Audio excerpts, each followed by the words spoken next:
Now, the next question I want to ask you is, when you said that, like, finally I had enough, and so I said, fuck you, do you think it's because you kind of like got burnt out after some point where you were doing it so much that it drained you to a point that you had you had nothing else to prove. You had no energy to please anymore. You were so burnt out and fatigued. That and some other stuff started to fall apart. Okay. Within his life. He got sick. He had vestibular neuritis. So then he had dizziness, lost his job. He got, from being at home, ended up getting agoraphobia, like couldn't leave his house. And I watched his world fall apart around him, which then took away the activities we were doing together, which he put so much emphasis on. There wasn't actually a connection. When it was just the two of us, there wasn't as much there. And I got to watch his world dwindle as he had put so much emphasis on the things we do together and the friends that you shouldn't be around because they're not living life this way. He had his biking friends, his climbing friends, his whatever. Right. And when he wasn't participating in those activities, those people all fell away because he hadn't put time into those connections the way he made it sound like. So when the people knew that he couldn't go biking, no one reached out to him because they weren't just like, hey, man, how are you? I care about you. I value you as a friend. Right. They're just like, oh, he can't go biking, so whatever. And his world came down to like just me and his mom and another friend who lived in the apartment directly above him. So that one's kind of iffy. Like, if he hadn't been there by proximity, would he have been there? I'm not sure. So I have a question. When that happened, right? And when this entire world, I don't want to say fake world, but this entire facade in some way that was built came crashing. This is a really important question, a really important answer that I want a lot of people to hear. What was his emotional state when that entire facade came crashing down? Was he still grounded and regulated and like was he at all that? Okay, good. Tell us more. What was he like? I witnessed a panic attack twice, and it was him in that situation. He lost everything. He was an engineer, and so he valued his brain. That was a sense of identity for him. Right. He lost a job because he couldn't go to work. And he didn't have much going for him. If he couldn't use his brain, he couldn't do the activities. Everything that he put as a sense of identity was no longer available to him because of his condition, and it caused a lot of anxiety. Wow. So his emotional state at home was basically just like very anxious, dysregulated, challenging. Absolute chaos. And you said it very chaos. I like that. And you said that very well in saying that he basically lost this identity he created on which he had this dependency of his like sense of self on how he showed up either with work, being the engineer, or with this group of friends and everybody else. And when he suddenly like that facade came crashing down, he was left with just himself. Now, I have one more question there. At that time, did he project on you more than he did before? Did he try and like control you more or manipulate you more or get more, you know, I don't know, aggressive or dysregulated? I'm curious in that space. A little bit, and I'm trying to remember. I'm sorry, that's my dog shaking. Okay. I remember the moment where he knew he had lost control. So as part of control, he didn't like the job I was at because I consistently had to work after 5 o'clock. Like, even if I was supposed to be done, it wasn't a well-organized job. Stuff backed up. I was usually late. Because I couldn't spend time with him, he's like, you need a different job to give you more freedom to hang out with me, essentially. Wow. He said that to you? Not in those words, but yes. He implied that. He basically auto-suggested that to you, continuously hoping you'd get the point that he was trying to make. He pushed me into getting another job, which was a blessing. Wow. I looked for a new job. I got this. I was genuinely excited about this job I was taking. And it had travel, which pissed him off because I'd be gone. You know, he wanted that new job because it would give him more time being in a situation he could control. But it didn't end up that way. And it was going to end up where I would be traveling around the country periodically. Wow. And he had said to me, I don't like this new job that you're going to have. He's like, I think you're going to find yourself at a crossroads where you have to choose between a relationship and this job. And I just remember thinking, interesting. I don't see a possibility where I'm reaching this crossroads unless someone's putting me there. Right. And if I'm pushed into a corner, my choice is going to be very easy. Really? And that was my hint to him that, like, wow. like, really? And I kind of remember watching it shake for it. Like, his world shook a little bit, that right. He knew the control was, like, slipping out of his hands.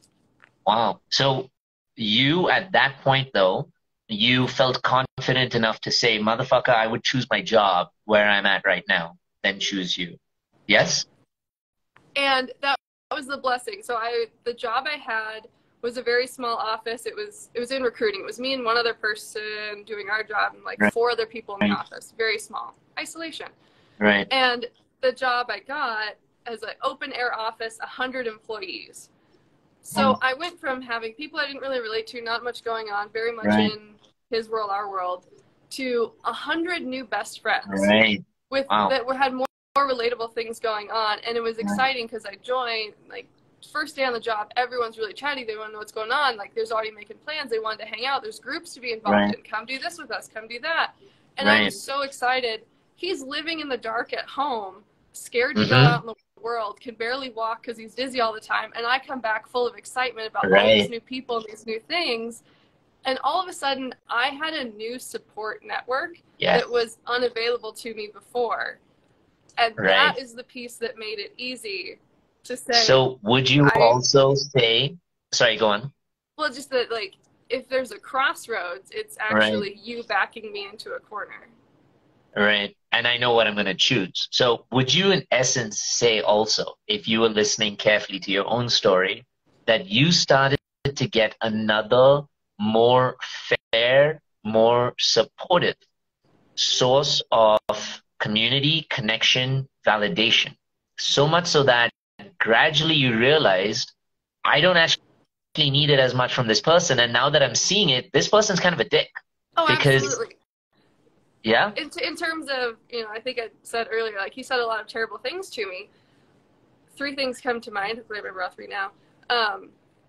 He had told me at one point, he's like, my friends don't think you're very interesting. You need to contribute more. Like, right? Wow. Oof. And at one point, he kind of said, you're really lucky I'm dating you, because if I wasn't, no one else would want to. Wow. And now, he got fed up to a point where he kind of said, like, I don't want to be with you anymore. But then he also said, I've put so much work into making you who you are that, like, I don't want the next guy to benefit from that. Wow. This is amazing. Honestly, this sounds actually like you could make a movie out of this stuff. But I mean, when I was, like I said, I exhibited those traits of narcissism, a very strong narcissism. I hadn't said it like that or said that, but I want to ask you a really hard question now, okay? And this is going to be, I love doing that on these conversations because it gives people an opportunity to go inwards for themselves. You said that, you know, in your conversation with him, he said to you, no one else would date you, right? Or you're not interesting. Can I ask you, why did you choose to stay through that? Why didn't you leave? It's bizarre to reflect on, because I actually did check-ins with myself like every 3 to 6 months. Like, we'd get into these fights that, you know, was him cornering me and just shredding me apart, digging all the skeletons out of my closet, and then, you know, crucifying me for my past beliefs and choices and whatever. Right. And I was, okay, like, in the middle of this fight, I kind of tune out because I'm just so over his shit. And I was like, I can leave. I'm breaking up with you is as quick as it would be. I could end this right now in this moment. And some reason, there was a part of me going, it's not over yet. Like, I still saw potential in us being good together. So, and with the hindsight, every time I did that and I stayed, I got some other good life lesson. Yes, so, of course. You had something to work through, but did you also not experience a whole bunch more of trauma? Oh, absolutely. With the 5 years of hindsight, I was like, this is the low point that probably just, like, slingshotted me forward in my future because I stuck around in the muck for so long. Right. Like, would you? The choice is bad, but I would say ultimately if I didn't stick around in that relationship for so long, I probably would have had 2 or 3 more relationships like that where I called in someone else to learn all those same lessons. There's no denying that there's always lessons to be learned if we learn the lessons. But I'll also tell you that if you did stick around there and didn't learn those lessons, that same shit would have happened later on anyway. The difference is just that you learned the lessons. Now, one thing I want to, like, what I was trying to bring my attention on to everybody listening is that when people like that still treat us so badly, to say to our faces, you're not worthy of anybody else dating you. I am doing you a favor by fucking dating you. The reason we stay, the reason and here's what the ego does. It justifies it with, maybe there's still potential. Maybe they'll change. Maybe they'll say nicer things to me. On another day, the narcissist or this person comes with roses and you're like, wow, this person is actually so loving. Maybe there is truth to this relationship. That's the gaslighting, breadcrumbing piece of it. The reason we stay is because we unconsciously abandon our own needs. We've unconsciously abandoned ourselves to stay in that relationship because we haven't had a healthy idea in our lives of what it feels like to really show up for ourselves. Now, I'm going to go super deep, very brief to all of you people and tell you that this is what we do at the Inner Yats is we do reparenting, we do inner child work. And the reason we don't stand up for ourselves and we unconsciously abandon ourselves, like I said, because we don't have a healthy idea of what it's like to show up for ourselves, is because in our youngest years, we didn't have someone really replicate that to us. Even if we had parents who were there, our parents showed up or chose other things which they deemed to be more important than us, ourselves.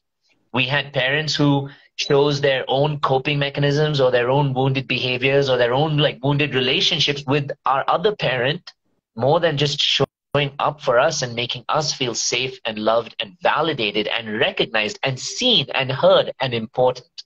And so we unconsciously kept coming second, third, fourth, fifth. This gives us an idea for ourselves of how now we have to treat ourselves.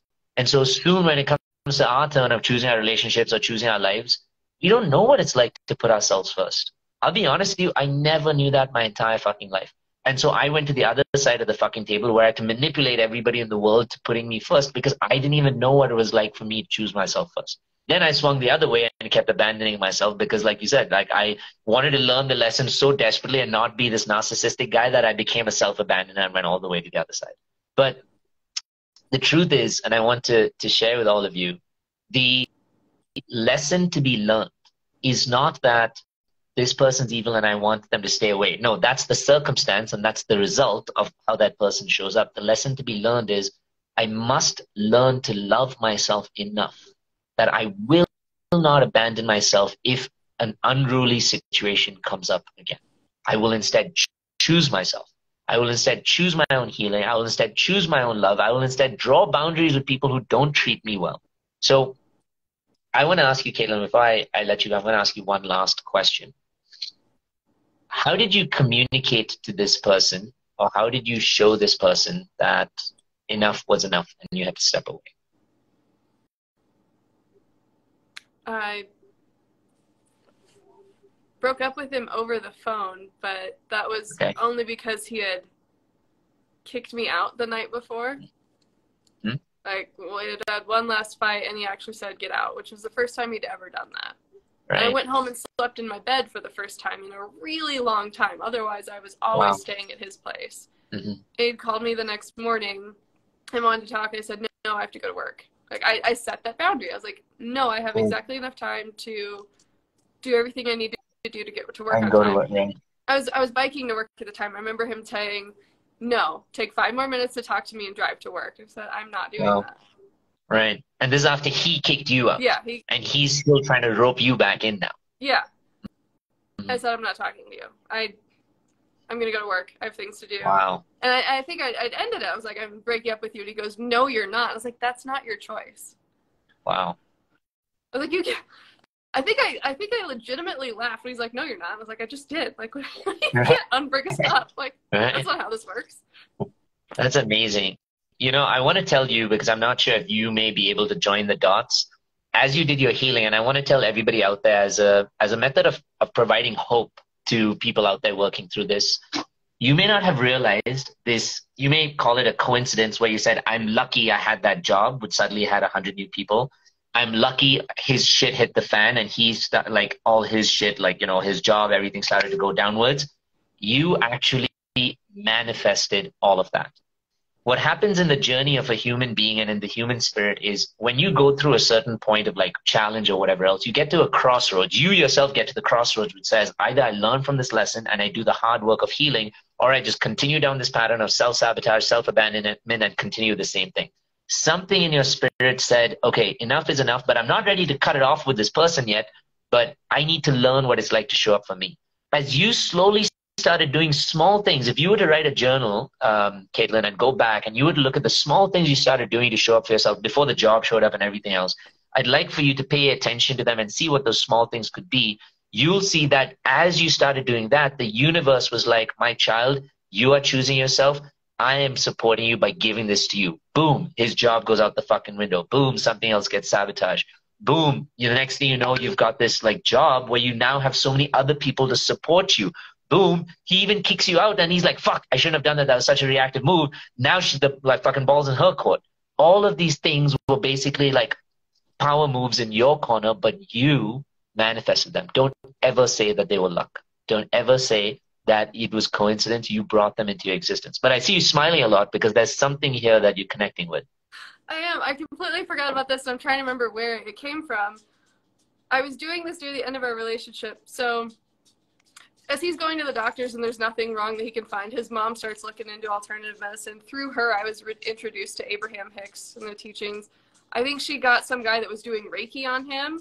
I'm now a Reiki master. Wow. Fun facts there. And she found a holistic massage person who I still go to on a monthly basis. So I kept Rachel for myself. Like, I don't know if he still goes to her, but I kept Rachel in that breakup. But I'm looking because this book is sitting on my shelf right here. I was introduced to Gabrielle Bernstein's May Cause Miracles, which has a 40-day walkthrough of healing like 5 or 8 different categories in your life. Wow. And I was going through that. You said journaling every day, and I was doing that. I was going through this every day, and May Cause Miracles. I've never connected those dots before today. You are welcome. You attracted this moment. I just reflected it back to you. It's what I do. And this is what I love about, I love people so much. And I love people's spirits, people's stories. Even when they're at their worst, I love them because it's not that there's always hope, but there's always an opportunity to reflect and grow and heal. And so when someone tells me this, you know, I hate when people say, I was lucky this all showed up. No, motherfucker, you manifested it. You need to recognize that, because one of the most disempowering things we can do for ourselves is just say, I was lucky. Don't do that. You earned and created that luck. And if you realize the power that you have to be able to manifest the things that you did, you will never let yourself go down a shitty road again. Why? Because you've realized you are so fucking powerful that you could manifest this crazy job. You could manifest him going through this shit. You could manifest something else showing up. You could manifest all that. If you realize you're so powerful that you can manifest all of that, you guys will literally change your fucking world like this. That is like for me, that's my mission to the world, is to show people how fucking powerful they are. And all I did really was just reflect back to you that you had done that. You just now realized that you did it. So with that note, I want to say to you, Katelyn, thank you so much for sharing all of this that you did with everybody. Thank you for getting so vulnerable with everybody on here. Hey, and welcome to the Inner Yats YouTube page. If you like our content, make sure you click the like and the subscribe button so that you get more of these amazing videos that keep coming your way.